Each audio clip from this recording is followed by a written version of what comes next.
Nous voici dans la séance qui suit les dadaïstes. On est en pleine conscience politique en Russie.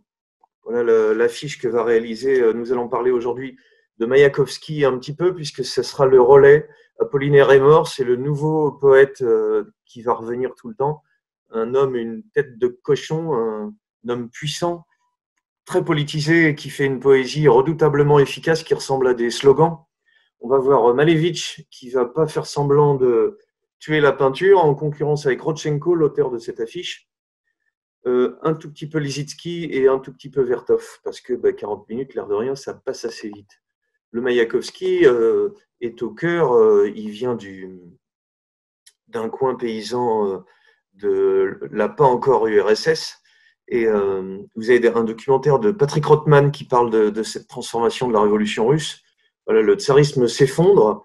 Et je ne sais pas si vous le savez, encore une petite plainte ou réflexion partagée de profs d'histoire de l'art.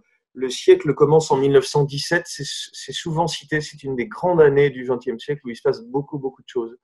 Ça vaudrait le coup de réfléchir à comment on segmente les périodes historiques et à partir de quand ça se glisse. Voilà les poètes artistes qui vont s'engager.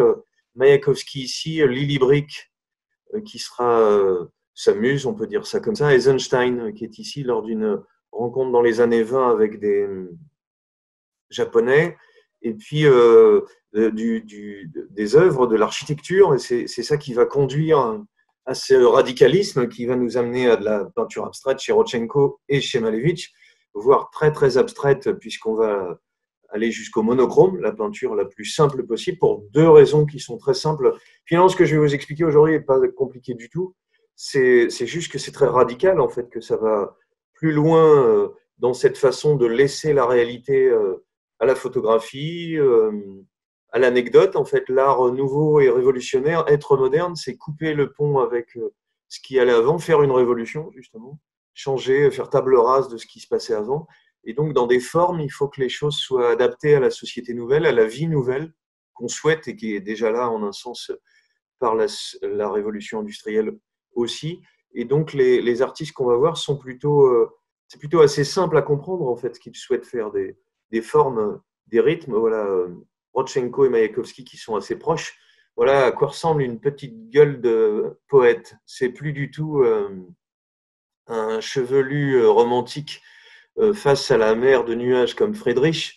Ça se rase le crâne, c'est costaud et ça met des coups de tatane à l'occasion.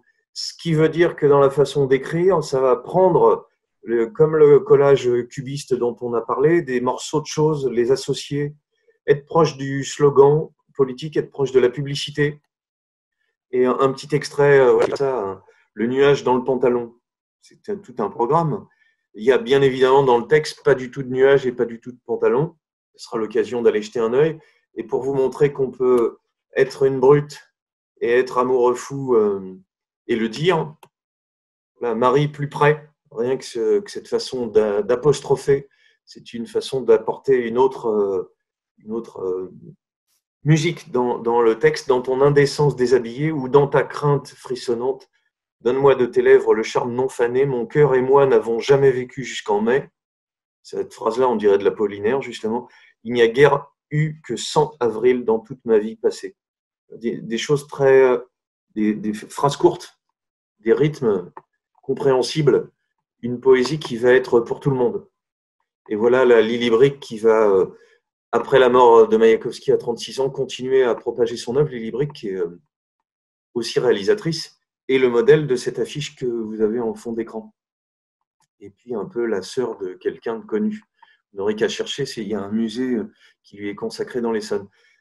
Une bascule sur Malevich pour montrer son parcours, qui là aussi ressemble au parcours de Kupka, au parcours de Duchamp, c'est-à-dire une peinture plutôt réaliste, plutôt étude de couleurs post-impressionnisme, on pourrait dire ça, sauf que c'est une jeune chômeuse et donc le sujet a quand même un peu de sens, un peu d'intérêt. Le portrait d'un membre de la famille de l'artiste qu'on n'a pas pu identifier. Ça pourrait être du Kupka, hein, il n'y aurait pas le nom, je ne pourrais pas vous le dire. D'ailleurs, il y a des tas de choses que je ne pourrais pas identifier. Hein. C'est aussi la difficulté de l'histoire de l'art quand elle est plus sur les noms et plus sur signature. Et quand les artistes eux-mêmes changent de style, on l'a vu quand on a parlé d'exposition et de modernité internationale, j'en reparlerai dans 2-3 cours, quand l'abstraction arrive, il y a plein d'abstractions différentes qui vont se répandre dans le monde entier, qui n'auront pas la même signification. Par contre, elles auront en commun avec ce qu'on va voir aujourd'hui, c'est une adaptation possible au monde moderne et industriel. Faire des toiles abstraites, faire des motifs abstraits, c'est une façon simple de pouvoir les reproduire sur des vêtements, sur des automobiles, sur des affiches. C'est quand même plus facile que ce genre de peinture-là, qui est très belle par ailleurs. Une femme au chapeau jaune, qui est déjà un peu la bascule. Une série Le repos de la bonne société, qui fait presque penser à une peinture naïve et presque un peu symboliste aussi dans la façon de… Alors naïve, elle n'est pas tant naïve que ça, hein, parce qu'il y a des bourgeois qui sont mal élevés.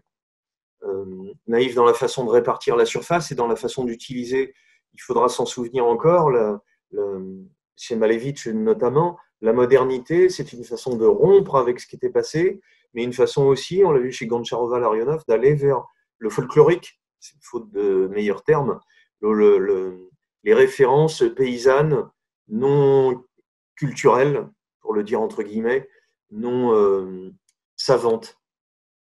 La simplification des baigneuses, et vous voyez qu'avec le titre, les Russes ont vu passer Cézanne, et il y a beaucoup de Cézanne en Russie. Les collectionneurs viennent en Europe acheter des œuvres, et on a énormément d'impressionnistes puis de cubistes dans les collections en Russie aujourd'hui encore. Voilà. Alors, ce qui est intéressant avec ce petit tableau de 1908, c'est que Jean-Claude Marcadet dit, il a l'air très cézannien, il aurait été en fait exécuté en 1930. Alors, déjà que c'est pas facile de faire de l'histoire de l'art, mais qu'est-ce qui se passe? L'œuvre est bien hardie pour un Malevich de 1908, et il est possible que le peintre l'ait réalisé après pour montrer, c'est un faux en fait de sa propre œuvre, pour montrer qu'il avait anticipé l'avant-garde. C'est-à-dire qu'il était avant tout le monde à cet endroit-là, alors qu'il l'aurait peint 20 ans plus tard. C'est pas joli, monsieur Malevich. Par contre, ça montre ce terme d'avant-garde qui est arrivé, terme, je l'ai dit, militaire, tonique. Il s'agit de combattre et de montrer, exagérer le côté novateur. On reconnaît bien là des choses qui pourraient être proches des futuristes anglais, des petites choses qui sont proches du tubisme de Fernand Léger. Voilà, dans son livre De Cézanne au suprématisme, Malevich s'explique, il dit que Cézanne a pris conscience de la cause de la géométrisation. Il nous a indiqué très consciemment le cône, le cube, la sphère comme des variétés caractéristiques pour construire la nature, mais réduire l'objet à des expressions géométriques simples. Ce n'est pas la peine d'aller trop loin dans la représentation du monde. On a vu qu'avec Courbet, depuis longtemps, les artistes avaient commencé à écrire des manifestes. Là, on a un artiste qui écrit lui-même ses textes et qui mène des réflexions philosophiques. On a plusieurs tomes de son travail qui parlent du rapport à Cézanne, puis au cubisme, puis au suprématisme. Voilà la moisson du Seigle qui correspond bien à ces années 1912. Il y a des choses à voir en Hollande de Malevich qui sont assez belles. Faucheur sur fond rouge. Vous reconnaissez des traces de ce rémouleur. Ce qui est intéressant, c'est que ce collage d'associations de plein d'éléments s'écarte de Cézanne. C'est le portrait de Clown qu'on va voir juste après, puisqu'il y a un trou de serrure et une petite raie de coiffure sur la tête de Matiouchine. C'est-à-dire qu'on est dans de l'abstrait, mais on a encore un petit peu des clins d'œil amusants, des sortes de collages d'éléments, à tel point qu'on a l'impression que cette barrette de sucre en morceaux a l'air d'être posée sur le devant du tableau. Le tableau a déjà l'air de bouger, mais pas seulement de bouger comme les futuristes voulaient le montrer, en tournant sur lui-même ou en sortant, mais sortir du cadre, sortir des traits comme Mondrian, aller sur la pointe d'une masse pour titiller le bord. Et même quand on a ce portrait de Clown dont on parlait là, une façon de faire sortir les éléments, et surtout des graphismes qui sont très mélangés entre ces rondeurs et ces angles. Voilà, Clown est un des fidèles de Malevich. Il est sculpteur et il travaille le bois, la pierre, mais la scie, qui est l'outil de travail, elle est en plein milieu de l'image.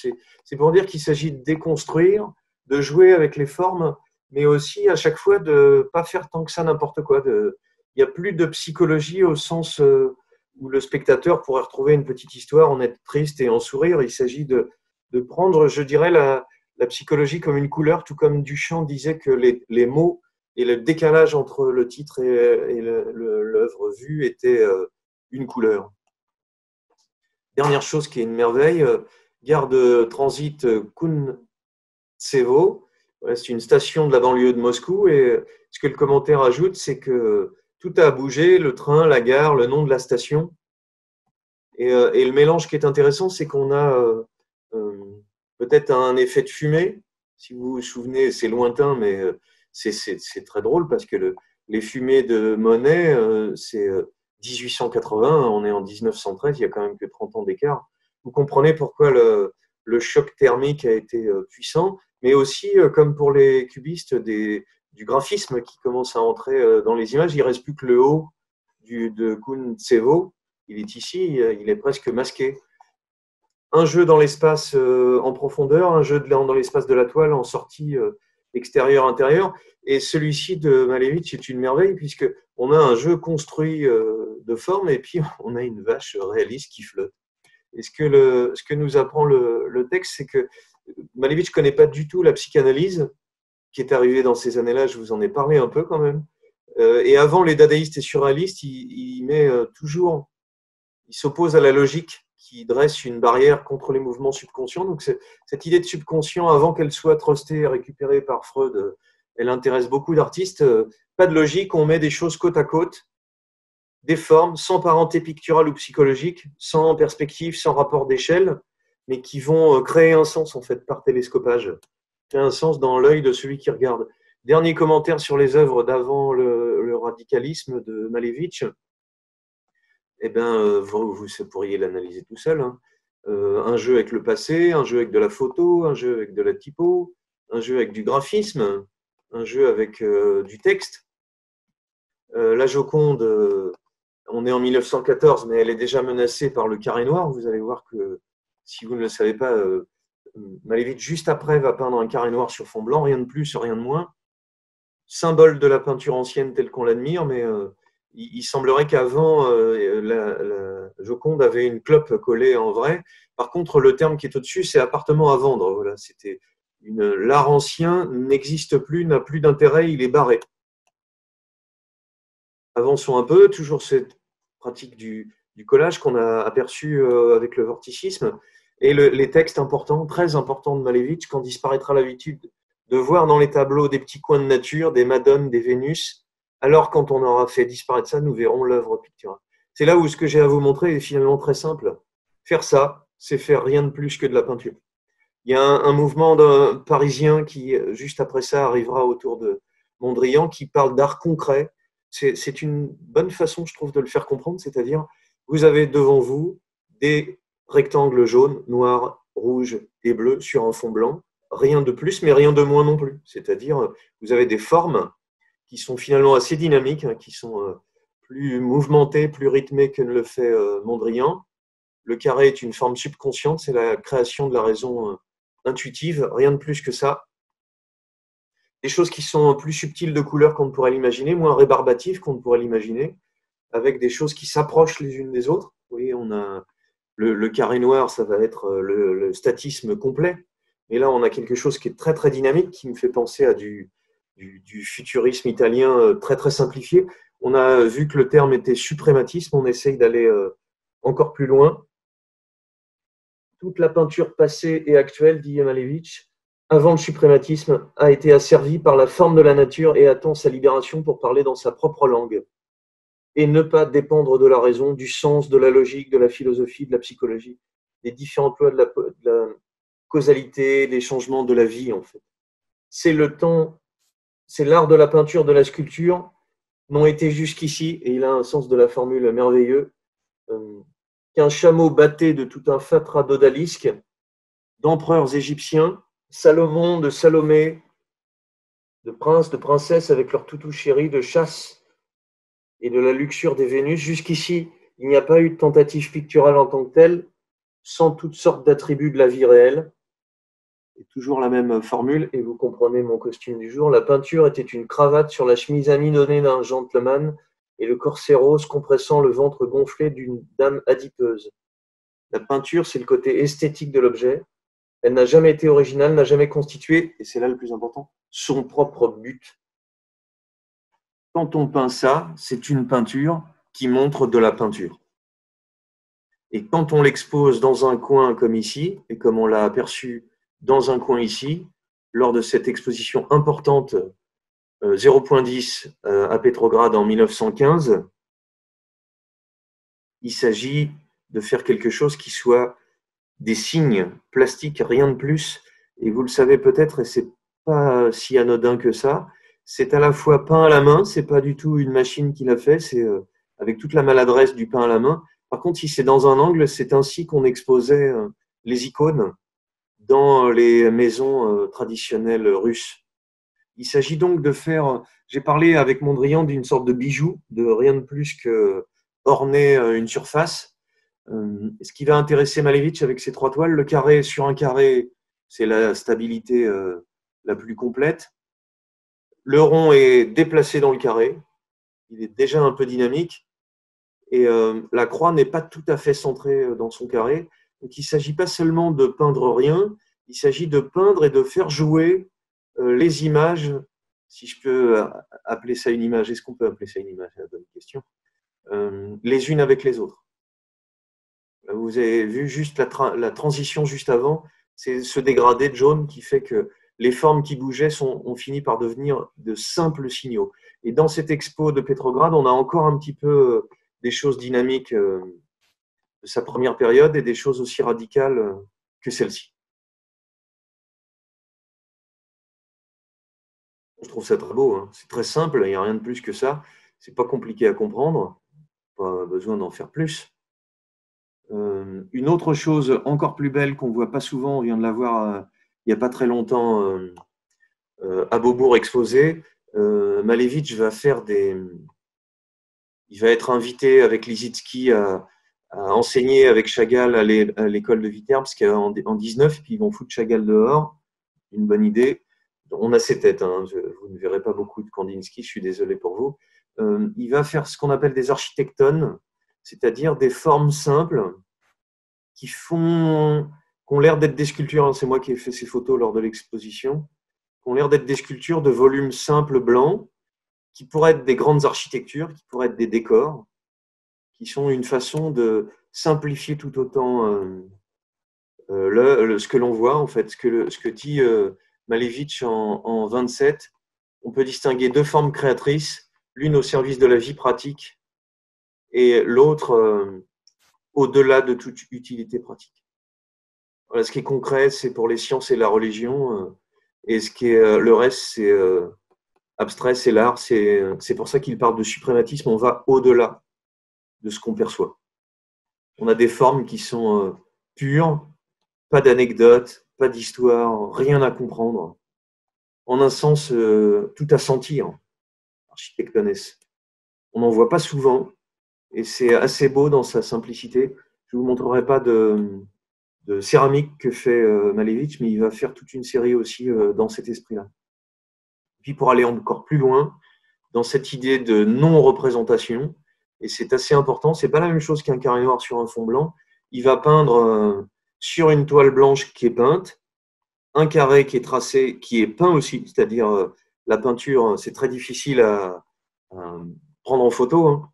Le carré blanc sur fond blanc, on le voit dès que c'est en photo, comme le sens de passage du pinceau est différencié, on a une sorte de couleur, puisque la lumière alentour, quand la lumière du soleil ou du lampadaire vient frapper la peinture peinte dans ce sens-là et la peinture peinte dans l'autre sens, on n'a pas le même objet. Et c'est ça le jeu d'ailleurs, c'est pour ça que je mets cette photo-là, c'est que le jeu, c'est d'avoir un mur blanc, un espace. Vous vous rappelez que Joseph Albers, qui vient après, s'était intéressé à ça à la suite de Mondrian. Quel espace est autour de ça? Et l'air de rien, l'architecture contemporaine des années 20, le béton simple, le Corbusier, les murs blancs, ça va bien avec ça. Et regardez, c'est un détail, c'était déjà dans l'esprit de Pissarro qui suivait Chevreul. Le cadre ne peut pas être orné, C'est pour ça que je parle de broche, c'est une sorte d'objet simple qui va dans l'espace réel. Dernière chose pour finir sur Malevich, une toile un peu plus tardive, qui serait une espèce de système simplifié. Ben, qu'est-ce qui s'est passé? Cette modernité qui collait à la révolution de 17, quand Staline va arriver au pouvoir, la modernité, ça ne va pas du tout lui plaire. Il va imposer officiellement le retour de la figuration, et certains vont s'enfuir, certains vont mourir, déportés, et certains, comme Malevich, alors des mauvaises langues disent il est complètement mis à l'écart, hein, et la deuxième partie de son œuvre est assez peu souvent montrée. Des mauvaises langues disent qu'il rajoute les petits soldats après, sur une toile qui était suprématiste. Elle est datée de 1918. La cavalerie rouge quitte la capitale de la Révolution d'octobre au galop pour défendre la frontière soviétique. On est au cœur d'une question qui va commencer à arriver, c'est le rapport de l'État avec les artistes. On a vu que l'État pouvait montrer la voie en commandant aux artistes les œuvres, à Delacroix, à Courbet. Il pouvait censurer, il pouvait solliciter. Par contre, l'État, à l'échelle soviétique, va être aussi l'organisateur du monde réel. On va voir avec Rodchenko tout de suite et bien concrètement en quoi consiste ça. Premièrement, Rodchenko est un génie. Il est ami avec Alexandra Exter. Il est ami avec Lily Brick, qui est réalisatrice. Il est le mari de Stepanova, qui est elle aussi musicienne plasticienne. Voilà. On est dans une époque où l'égalité homme-femme en art, ça se fait au moment de cette révolution d'octobre. Et il s'agit pour les artistes d'être assez simple, radical, de chasser tous les codes bourgeois, donc toute la figuration, toute l'anecdote, tout le sentiment, tout ce qui pourrait raconter autre chose que le concret du travail pour tous et de cette nouvelle société. Rodchenko va plus loin que Malevich. Il expose 3 tableaux rectangulaires, un bleu, un jaune, un rouge, pas plus, et il annonce tout de suite l'art est mort. Voilà. Cessons notre activité spéculative, on n'a pas besoin de faire des trucs, raconter des histoires. Le domaine de la réalité est celui de la construction pratique. C'est-à-dire, il s'agit plus, on pourrait le dire de façon simple, la peinture qui imite le monde n'a plus de raison d'être. C'était un loisir bourgeois d'avant. Voilà pourquoi nous sommes entrés dans le chapitre Nouveau langage. On a moyen d'exposer des œuvres autrement, de mettre des sculptures qui soient mobiles, qui bougent, qui soient suspendues. Et on va voir que Rodchenko est un pur génie. Ça faisait longtemps que je n'avais pas scandé ça. Rodchenko est un génie parce qu'il fait du photomontage. Il découpe, il colle, il assemble pour recréer des nouvelles images. Rodchenko est le révolutionnaire de la photographie. Je dirai bientôt comment le vocabulaire de la photographie avec un autre génie qui s'appelle André Cartès. Rodchenko va faire quelque chose que tous les photographes amateurs, quand ils commencent à vouloir être modernes, font, c'est basculer l'angle de l'objectif pour avoir des obliques assez fortes, des décadrages, des plongées que vous retrouverez chez Eisenstein, chez Vertov au cinéma, qui donnent, comme tout est basculé et qu'on n'a plus d'horizon, une vision très dynamique. Je ne peux pas vous la remettre droite, mais à partir du moment où tout penche, l'horizon est oblique et il est accentué. Il est accentué, il donne beaucoup de lignes de force à l'image. Vous voyez, on a des choses claires ici, plutôt anciennes d'ailleurs, des choses nouvelles foncées qui pointent vers elle et qui descendent vers le bas de la page.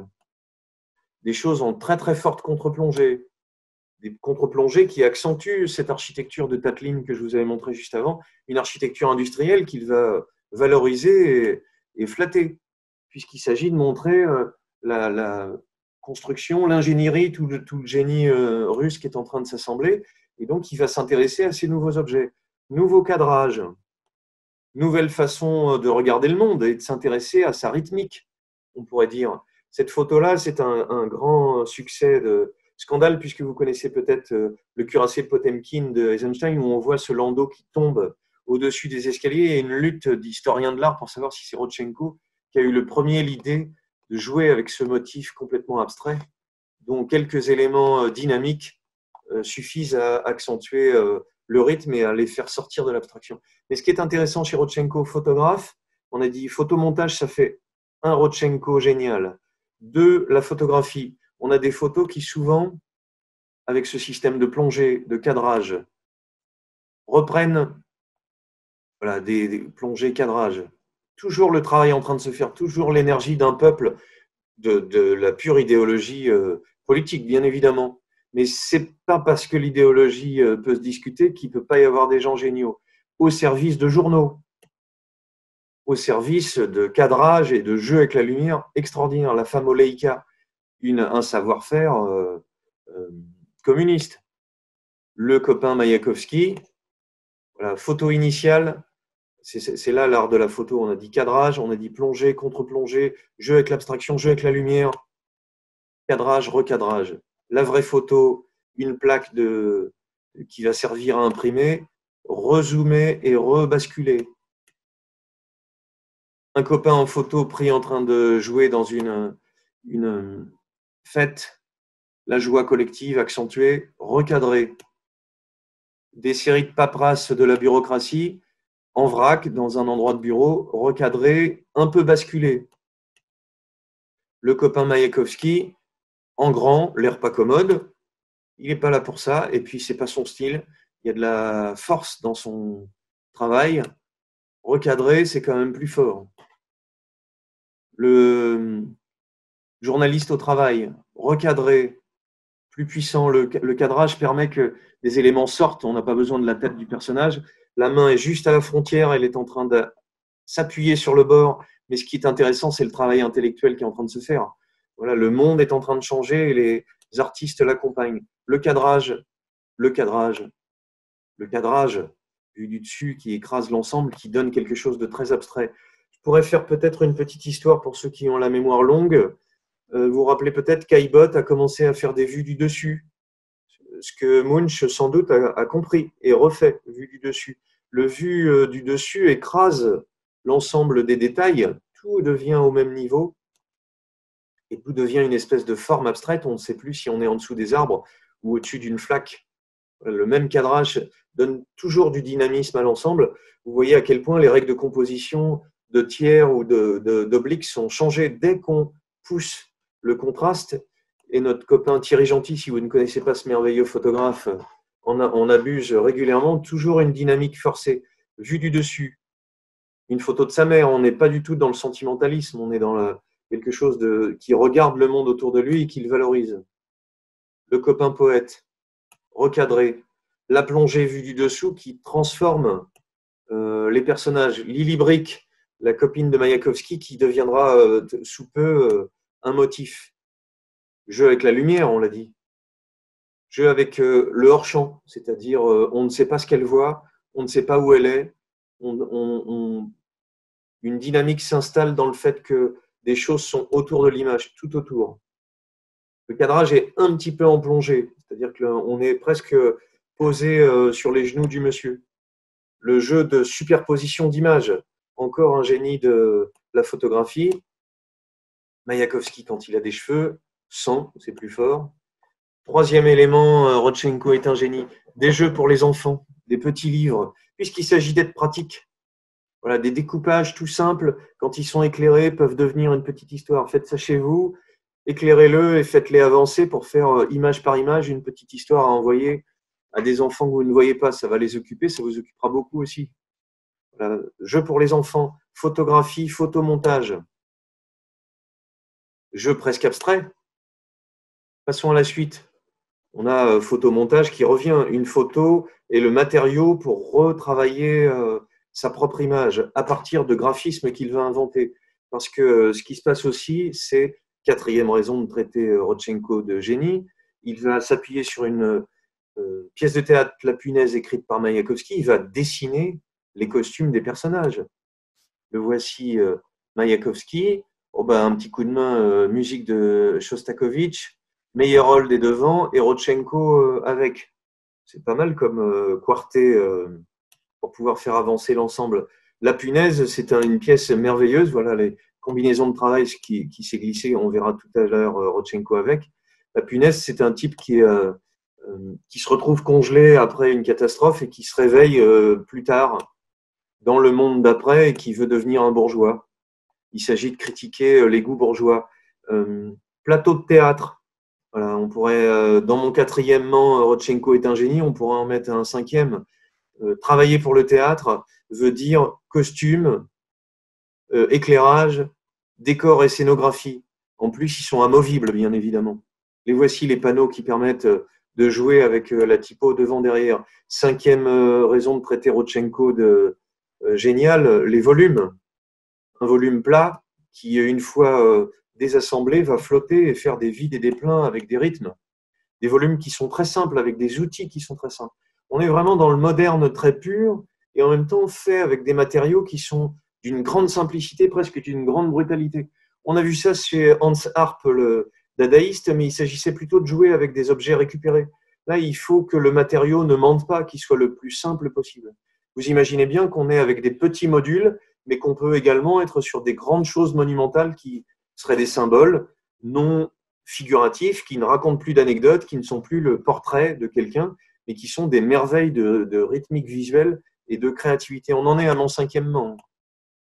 Des dessins qui permettent de repérer à l'avance ces séries de modules, des dessins dans l'espace qui vont nous intéresser parce que ce qui intéresse Rodchenko, une merveille, travailler pour le pays, c'est travailler à dessiner des chaises, ça c'est une reconstitution, des porte-revues, des porte-magazines, des porte-affiches. Tout ça sera dessiné par Rodchenko, le lustre, des lampes de bureau, ça fait 6. Rodchenko a une grande avancée dans le design.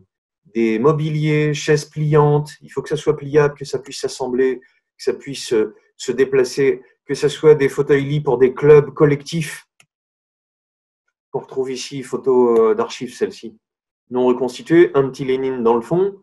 Voilà, il s'agit de travailler pour le parti, mais d'être efficace dans tous les domaines du monde. Entrée du club, système pour affichage, tribune démontable et assemblage, puisqu'il faut que les usages, c'est là où il s'agit d'un vrai communisme, il s'agit de s'appuyer sur ce que veulent les utilisateurs et de voir comment on peut rendre service à ça. Voilà, le pupitre et chaises peuvent se déplier, s'ouvrir. Reconstitution de lampes qu'on a vu au plafond, quand même le top du top, excusez-moi, mais vitrine pour affiche de Lénine, c'est quand même pas rien. J'en étais à 5 raisons de désigner Rodchenko comme génial. Voilà une 6e, enseigne du club, table de jeu d'échecs, on était sur le design. Il est aussi un grand graphiste, il va dessiner des logos pour les maisons d'édition du pays, faire des affiches d'une grande efficacité, des affiches d'emballage pour des objets, des affiches quelquefois avec des éléments réalistes, mais avec un jeu de typographie merveilleuse, des intertitres qu'on va retrouver dans les films de Eisenstein, c'est-à-dire, vous savez que c'est un cinéma qui est encore muet, donc il y a des panneaux. Et regardez que le travail de la typo, avec cette merveilleuse typo qui est très difficile à déchiffrer pour nous, et elle-même très graphique. Le travail graphique, c'est Rodchenko qui le décide, c'est à la fois 3 savoirs mélangés, son art de la typo et son art du photomontage. On en est à 6, Rodchenko est un génie, je vous dis. Rodchenko fait du graphisme, accentue, là on a une image qui est presque simple, là on a Eisenstein qui est en tournage avec son opérateur qui prend des risques pour filmer le cuirassé Potemkin au-dessus de la flotte. Mais la dynamisme des droites qui sont tout autour, ça c'est Rodchenko qui l'invente. Rodchenko reprend des affiches pour de la publicité. Alors, publicité dans un pays communiste, c'est pas tout à fait la même chose. Voilà le chef-d'œuvre en question. La photo de Lily Brick est redécoupée, donc redéploiement de ses propres outils à l'intérieur d'une affiche dynamique qui joue avec la typo. Typo que voici pour des bibliothèques qu'on retrouve en vrai sur des panneaux qui ont aussi été dessinés. On en est à 6. Voilà, la publicité, c'est aussi, même si vous ne savez pas lire, on le voit sur le petit croquis d'études pour l'ampoule électrique, comment le graphisme, comment les signes, les flèches donnent une dynamique au regard coloré. Même chose sur l'aéroplane et comment la simplification par le dessus va donner un code pour la marque Dobrolay, comment le mot lui-même est devenu le signe. En logo, il n'est pas mauvais, faut l'avouer. C'était mon 6e. Ah, 7e, Rodchenko, mais en page, on n'est plus dans le photomontage, on est dans le graphisme, des couvertures de magazines, des couvertures qui jouent avec ses propres images, mais dont l'écriture, les pans de couleurs vont être aussi des jeux. Vous voyez là, comment la lettre se transforme sur la tête. Ça fait 7. Rodchenko est un grand joueur de photomontage, le voilà en en autoportrait avec un couteau lui-même repris, rechangé plein de fois. Voilà les photomontages tels qu'on les a vus chez les dadaïstes. Une critique politique qui va avec. Ah, 8, Rodchenko est dessinateur de formes abstraites. Si vous avez eu un spirographe quand vous étiez petit, en voici l'utilisation possible. Vous pouvez reprendre des motifs qui deviendront des compositions très simples, très pures, très belles de dessinateurs. Ça fait 7. Mais attention, on pourrait mettre 8 dessinateurs de vêtements. C'est pas une petite chose. On voit les sculptures qui sont derrière lui comme des recherches, des choses qui reprennent la tenue ouvrière et qui jouent avec. J'en étais à 8 parce que j'ai un œuf qui s'est caché quelque part. Rodchenko fait des papiers peints. Il a disparu.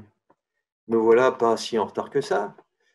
Autour de lui, et c'est là où les artistes sont dans le collectivisme, avant que ce retour stalinien n'arrête tout, que cette mort de la peinture qui était décrétée par tout le monde, est dans quelque chose qui est assez dynamique, assez joyeux. Hein. Finalement, on est moderne, il faut que ça soit créatif. Vous vous rappelez peut-être que c'est un portrait de Schwitters, le collagiste dadaïste.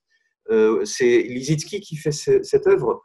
Lissitzky va inventer une notion qu'il appelle prone.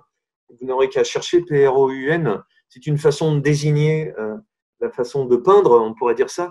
Ce qui est passionnant chez Lissitzky, c'est pas seulement cette peinture qui est assez belle, hein, qui est là aussi très simple, finalement plus complexe que, on dirait, les visions dynamiques le suprématisme dynamique de Malevich de la première période des années 1915-1916, parce que les formes sont l'une devant l'autre et que vous voyez, elles sont un peu en perspective avec les éléments foncés. Ce qui est intéressant chez Lissitzky, c'est pas ça, c'est que au moment de 27, il y a une expo à Hanovre et il va faire quelque chose qui devient très très important. Il va dessiner l'architecture de l'exposition. Et là, on a une vraie révolution qui va encore plus loin. Voilà les panneaux qu'on a, des photos noir et blanc qui montrent les panneaux. Vous voyez que les tableaux peuvent être bas, ils peuvent être en dessous, ils peuvent être au-dessus. C'est-à-dire que le mur lui-même est devenu le lieu d'exposition, le lieu de surface sur lequel il va se déplacer. On est sur l'espace des abstraits, mais ce que l'image ne montrait pas ici, qui est une merveille, c'est que ce panneau-là est coulissant. C'est-à-dire que vous pouvez déplacer, jouer avec la dynamique du mur lui-même. Et donc, Lissitzky va faire ses prônes avec des formes qui sont simples, mais qui petit à petit sortent dans l'espace et créent leur propre espace. On est évidemment dans un art complètement plastique et proche, comme chez Schwitters, de l'installation, c'est-à-dire qu'on est entre la sculpture et la peinture, puisque la peinture est sortie de son cadre, qu'elle joue avec l'extérieur et qu'elle fait quelque chose qui est important et qu'on verra dans 2 cours. Elle a tué l'ornement. Il n'y a plus d'ornement possible. On verra que Adolf Loos aime ça, un architecte merveilleux qui fera que de l'architecture toute blanche. Voilà ce que dit Lissitzky, l'espace n'est pas seulement ce qu'on regarde par le trou de la serrure, c'est pas ce qu'on voit, l'espace. L'espace, on veut vivre dedans, en fait, c'est pas un tableau, on veut être dans le tableau. Et encore plus fort que Mondrian, il y a réussi. Une petite chose très peu connue et qui est une merveille de bibliophilie, Lissitzky fait des livres pour les enfants avec des petits tissages, en fait. Et donc, voilà un petit bonhomme. Et en fait, il a fait un cadre, encore une façon de vous occuper si vous avez des pelotes en trop. Il passe autour du cadre cartonné ou bois un motif qui déjà est une sorte de rythme intéressant, et je vais vous le faire défiler, c'est encore plus marrant. On tourne les pages qui ne sont que des images pures, pas de texte, et pas de distraction bourgeoise. Petit à petit, les éléments envahissent l'espace, et les enfants comprennent très bien ce que ça signifie. Dernière étape qui nous fait une merveilleuse conclusion autour d'eux. D'autres génies encore, on a une concentration invraisemblable dans ces années 17-19, avant même. Dziga Vertov, l'homme à la caméra, qui va au cinéma inventer un vocabulaire tout à fait nouveau.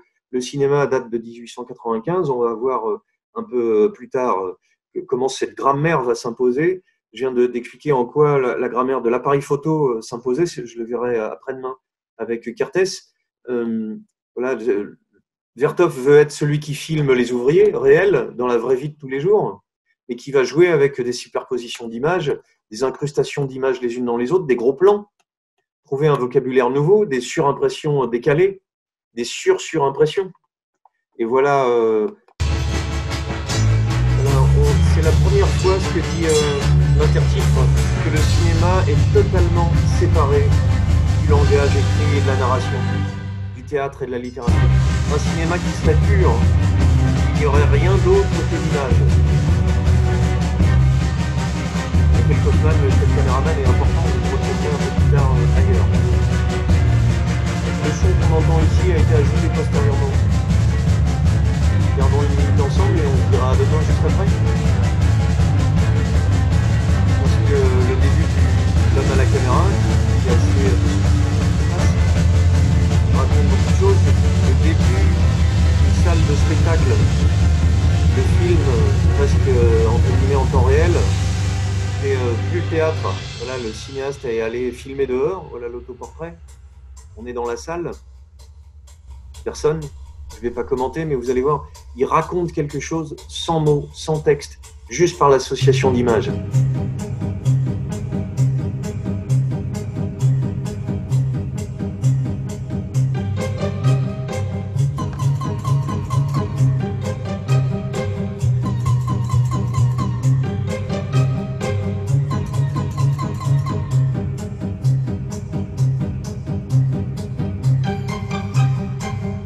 Le cinéma montre le cinéma. Ça va inspirer des philosophes, croyez-moi.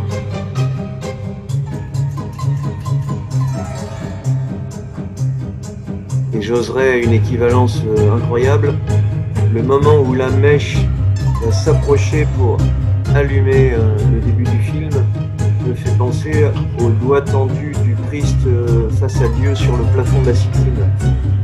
Il n'y a que moi qui vois ça, j'assume. Allez voir.